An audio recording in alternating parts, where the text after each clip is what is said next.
All right, good morning. So we are going to be starting on learning about the heart for this section because we are technically starting a new unit this week. So let's go ahead and get into it. Remember, we're studying about Anna Garcia and what happened to her. So of course, at the time of her death, Anna's heart had stopped beating. So we know that the heart's important, but now it's time to really understand why specifically it is important. What's its job in the body other than moving around blood? Why is that blood so necessary for the body? So the body's pump was no longer able to provide that oxygen-rich blood to her tissues and cells. So as you continue to piece together the circumstances of her untimely death, we're going to examine any evidence housed in Anna's cardiovascular system. So what in her circulatory system or her heart and her veins and arteries, what clues might there be for us there in her blood vessels and her heart to figure out what could have caused her to no longer be living? So taking some basics about the heart, it is basically a pump, right? It beats, and each beat is related to the pumping action of the heart as it's trying to move blood throughout the entire body.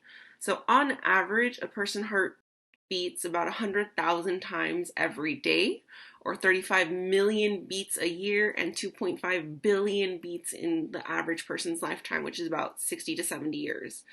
The human heart can pump about 5.6 liters of blood every 20 seconds. So if you think in every minute or so, it's pumping about 8 soda bottles worth of blood throughout your body. Now, I'm not saying you have 8 sodas worth of blood throughout your body, but basically because the blood's being cycled constantly, you're pumping a lot of blood. So in an average lifespan, the heart pumps about 55 million gallons of blood. So it does do quite a bit for us as far as being able to move nutrients and oxygen throughout the body. So the blood pumped by the heart carries many of the resources necessary for life, including nutrients like oxygen and water to your cells. The body cells have to be able to carry out a whole bunch of different reactions in order to survive, keep the tissues growing, keep repairing things, or even replicating things if tissues get damaged.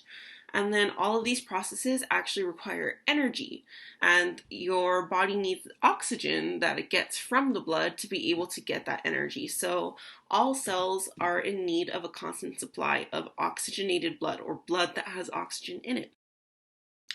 To understand the design of the heart, it's important to examine the structures. So one of the first things that we're going to be doing is trying to figure out how the heart is structured in order to be able to pump blood throughout the body. And we're going to trace the path flow of blood from the heart out into the major blood vessels. So in this particular activity that you're going to get started on, which is the path of blood and looking at the human heart, looking at how blood flows through the heart, you're going to identify the different structures and some major blood vessels that take the heart or take the blood in and out of the heart, and its 4 main chambers. So we're going to make a graphic organizer that's really basic. I'm going to walk you through it in the assignment description.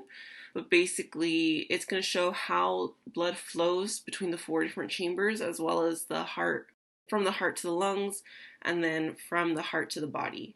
So the diagrams that we're going to be drawing are going to help us to look at the actual structures and the flow of heart in a more simple way than what the heart really looks like, because the heart itself can look a little complicated if you look at the 4-chambered heart. And then when we later on do a dissection virtually of a sheep's heart, you'll be able to see the 4 different chambers of the heart and what it actually looks like. All right, so go ahead and feel free to move on to the next section. This is going to be mapping the human heart.